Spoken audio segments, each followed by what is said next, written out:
ബഹുമാനപ്പെട്ട കോടതിയുടെ വിജിലൻസ് കോടതി ജഡ്ജി എ മനോജ് സാറിൻ്റെ 114 പേജ് അടങ്ങുന്ന ഉത്തരവിൽ ഉടനീളം അതിലെല്ലാം ഈ സംസ്ഥാന വിജിലൻസിനെയും വിജിലൻസ് പോലീസിൻ്റെ ഹെഡായിട്ടുള്ള മുഖ്യമന്ത്രിയെയും അതിൽ 76-ാമത്തെ പേജിലും ഈ റിപ്പോർട്ടിലെ 76-ാമത്തെ പേജിലും 77-ാമത്തെ പേജിലും രൂക്ഷമായിട്ട് വിമർശിച്ചിട്ടുണ്ട്. അപ്പോൾ അതിൽ പറഞ്ഞ ഈ വിജിലൻസ് ഡിപ്പാർട്ട്മെൻറ്റിൻ്റെ മുകളിൽ ഒരു സൂപ്പർ ശക്തിയുണ്ട്. സൂപ്പർ കറക്റ്റ് ആ വാക്ക് ജഡ്ജി അതിൽ എഴുതിയിട്ടുണ്ട്. ഒരു സൂപ്പർ പവറായിട്ടുള്ളൊരു കേന്ദ്രമുണ്ട്, ഒരു അതോറിറ്റി ഉണ്ടെന്നാണ് പറയുന്നത്. അപ്പോൾ അവർക്ക് കൂടി ഇത് അറിയില്ലേ എന്നാണ് ചോദിക്കുന്നത്. അതായത് ഒരു കേസ് അന്വേഷിക്കേണ്ട രീതി അറിയില്ലേ എന്നാണ്. അത് വിജിലൻസ് മാനുവൽ പ്രകാരമാണ് വിജിലൻസ് കേസുകൾ അന്വേഷിക്കുന്നത്. അപ്പോൾ അതിൽ ഇങ്ങനത്തെ ഇതിൽ ഈ ഡിസ്പ്രോപ്പോർഷനേറ്റ് അസറ്റ്സ് കേസിൽ, അതായത് Lalithakumari versus state of UP പ്രത്യേകം പറഞ്ഞിട്ടുണ്ട് ഈ കറപ്ഷൻ കേസസൊക്കെ ഒരു പ്രിലിമിനറി എൻക്വയറി എത്രയും പെട്ടെന്ന് നടത്തുമെന്നുള്ളതാണ്. അപ്പോൾ ഇവർ ഇവിടെ പ്രിലിമിനറി എൻക്വയറി നടത്താതെ വെറും ഒരു ഇൻസ്പെക്ഷൻ, വെറും ഒരു പരിശോധന മാത്രമേ നടത്തിയിട്ടുള്ളൂ. അതായത് ഒരു വെരിഫിക്കേഷൻ പോലെയാണ് നടത്തി റഫർ റിപ്പോർട്ട് കൊടുത്തത്. അതായത് ക്ലീൻ ചിറ്റ് നൽകിക്കൊണ്ടുള്ളൊരു റിപ്പോർട്ട് കൊടുത്തത്. അത് 26/11/2024 അന്നാണ് ഈ റിപ്പോർട്ട് മുഖ്യമന്ത്രിക്ക് കൊടുക്കുന്നത്. 26/11/2024 സെപ്റ്റംബറിൽ ഞാൻ ഈ ബഹുമാനപ്പെട്ട കോടതിയിൽ ഈ പ്രൈവറ്റ് കംപ്ലയിൻറ്റ് കൊടുത്താണ്. അപ്പോൾ ആ പ്രൈവറ്റ് കംപ്ലയിൻറ്റിനോടൊപ്പം ഡോക്യുമെൻറ്റ്സ്, സെയിൽ ഡീഡുകൾ, ഇദ്ദേഹം വാങ്ങിച്ച വസ്തുവിൻ്റെ വിലയാധാരത്തിൻ്റെ സർട്ടിഫിക്കറ്റ് കോപ്പി, ഇതിൻ്റെ സർട്ടിഫിക്കറ്റ് കോപ്പീസ്, പിന്നെ മറ്റ് ഡീറ്റെയിൽസ് എല്ലാം ഹാജരാക്കിയിട്ടുണ്ടായിരുന്നു. അപ്പോഴേ ഇത് പ്രഥമദൃഷ്ട്യാ കഴമ്പുണ്ട്, ഇതിൽ തെളിവുകളുണ്ടെന്ന് മനസ്സിലാക്കിയ കോടതിയാണ് വിജിലൻസിനോട്, അത് ഞാൻ ആദ്യം വിജിലൻസ് ഡയറക്ടർക്കാണ് പരാതി കൊടുത്തത്. അതിൽ നടപടി ഉണ്ടാകാത്തതിനെ തുടർന്നാണ് വിജിലൻസ് കോടതിയെ സമീപിച്ചത്. അപ്പോൾ കോടതി വിജിലൻസ് ഡയറക്ടറോട് റിപ്പോർട്ട് ചോദിച്ചു. അപ്പോഴത്തെ സർക്കാർ അഭിഭാഷക പറഞ്ഞത് ഇത് ഞങ്ങൾ അന്വേഷിക്കുന്നുണ്ട്, ഞങ്ങളിത് അന്വേഷിക്കുന്നുണ്ട്, കോടതി ഇടപെടേണ്ട. അതായത് ഈ ഹർജി തള്ളണം, നാഗരാജിൻ്റെ ഹർജി തള്ളണമെന്ന് പറഞ്ഞാണ് അവർ തുടക്കം തൊട്ടേ സർക്കാർ വാദിച്ചുകൊണ്ടിരുന്നത്. അപ്പോൾ കോടതി പറഞ്ഞു അത് പറ്റില്ല, അത് പ്രഥമദൃഷ്ട്യാ കഴമ്പുള്ളതും ഒരു സഫീഷ്യൻ്റ് ആയിട്ടുള്ള പ്രൈമാ ഫേസി മെറ്റീരിയൽസ് ഉള്ള, അതായത് പരാതിയിലെ ആരോപണങ്ങൾ സാധൂകരിക്കുന്ന മതിയായ തെളിവുകൾ ഹാജരാക്കിയിട്ടുള്ള ഒരു പരാതിയാണ്, അതങ്ങനെ തള്ളാൻ കഴിയില്ല. അതുകൊണ്ട് നിങ്ങളുടെ അന്വേഷണം എത്ര സമയം വേണം പൂർത്തിയാക്കാൻ?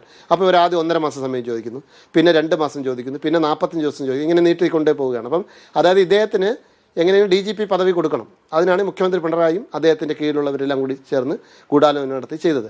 അപ്പോൾ ഈ നവംബറിൽ കേസ് വെച്ചു.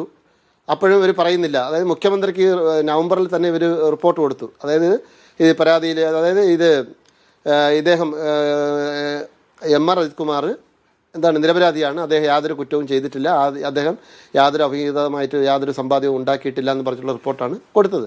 അതിന് മുഖ്യമന്ത്രി, അതായത് ഈ SP, അതായത് വിജിലൻസ് DYSP ആണ് അന്വേഷിച്ചത്. ഇദ്ദേഹത്തിൻ്റെ ഏറ്റവും ലോവർ റാങ്കിലുള്ള ഒരു പോലീസ് ഉദ്യോഗസ്ഥനാണ് അന്വേഷിച്ചത്, DYSP ഷിജു പാപ്പച്ചൻ. അദ്ദേഹം അന്വേഷിച്ചിട്ട് അതാണ് വെരിഫിക്കേഷനായിട്ട് നടത്തിയത്, അന്വേഷിച്ചിട്ടേ ഇല്ല. എന്നിട്ട് ഒരു റിപ്പോർട്ട് എടുത്ത് DYSP ജോൺ കുട്ടി, അദ്ദേഹമാണ് ഇതിൻ്റെ supervising officer, SIU 1 Poojappura, Thiruvananthapuram പൂജപ്പുരയാണ് ഇതിൻ്റെ ഓഫീസ്. അപ്പോൾ അവിടെ കൊടുത്തിട്ട് എന്ത് ചെയ്ത് ഈ ജോൺ കുട്ടി ഇതിൽ യാതൊരു പരാമർശവും നടത്തി. സാധാരണ ഈ കേസ് ഡയറി ഫയലൊക്കെ വാങ്ങിച്ച് അദ്ദേഹം പരിശോധിച്ചിട്ട് ഈ കീഴുദ്യോഗസ്ഥൻ അന്വേഷിച്ചാൽ എന്തെങ്കിലും പോരായ്മകളുണ്ടെങ്കിൽ അത് ചൂണ്ടിക്കാട്ടി കേസ് ഡയറി ഫയലിൽ അത് നോട്ട് ചെയ്യണം, വിജിലൻസ് എൻക്വയറി ഫയലിൽ അത് നോട്ട് ചെയ്യണം. ഇന്ന കാര്യങ്ങൾ ഇങ്ങനെ അന്വേഷിച്ചിട്ടില്ല, അല്ലെങ്കിൽ വിജിലൻസ് മാനുവൽ പ്രകാരം നിങ്ങളിത് അന്വേഷിക്കണം.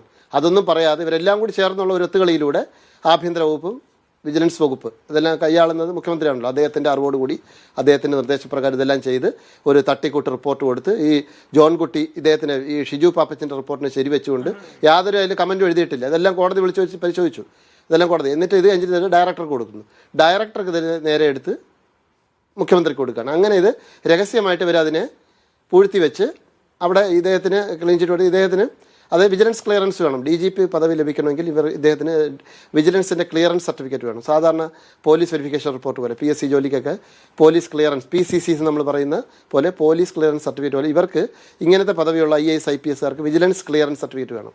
അതിനുവേണ്ടിയാണ് ഇതെല്ലാം ഒത്തുകളിച്ച് ഇതെല്ലാം ചെയ്ത് മുഖ്യമന്ത്രി ഓഫീസിൽ ഇതെല്ലാം തയ്യാറാക്കി വെച്ചു. എന്നിട്ടിത് മൂടി വെച്ചു അവിടെ, അതായത് ഇവിടെ പൂഴ്ത്തി വെച്ചിരിക്കുകയാണ്. ഇത് വെളിച്ചം കാണാതെ അവിടെ കിടക്കുകയാണ്. പക്ഷേ ഇവിടെ 26/11 അതിനുശേഷം ഡിസംബർ 10 ഇവിടെ കേസ് വിളിച്ചു വിജിലൻസ് കോടതിയിൽ. അപ്പോഴും സർക്കാർ റിപ്പോർട്ട് കൊടുക്കണം. ഇതേ ഷിജു പാപ്പച്ചൻ, റിപ്പോർട്ടൊക്കെ എൻ്റെ കയ്യിലുണ്ട്, ഇതേ ഷിജു പാപ്പച്ചൻ സർക്കാരിൽ കൊടുത്ത റിപ്പോർട്ടിനെ മറച്ചു വെച്ചിട്ട് കോടതി പറയുകയാണ് ഞങ്ങൾക്ക് ഇനിയും സാക്ഷികളെ കണ്ട് ചോദിക്കാനുണ്ട്, അതുകൊണ്ട് ഇനിയും ഒരു 45 ദിവസം വേണമെന്ന്. അതായത് അവരുദ്ദേശിച്ചത് കോടതിയിൽ ഈ കേസ് എത്താതെ കോടതിയിൽ ഇങ്ങനെ സമയം ചോദിച്ചുകൊണ്ട് പോയിട്ട് ഞങ്ങളിത് അന്വേഷിച്ചു, അതായത് ഇദ്ദേഹത്തിന് അവിടെ DGP പദവി കിട്ടണം, അതിനാണ് ശ്രമിച്ചുകൊണ്ടിരുന്നത്. അതാണ് ഇപ്പോൾ ഇല്ലാതെ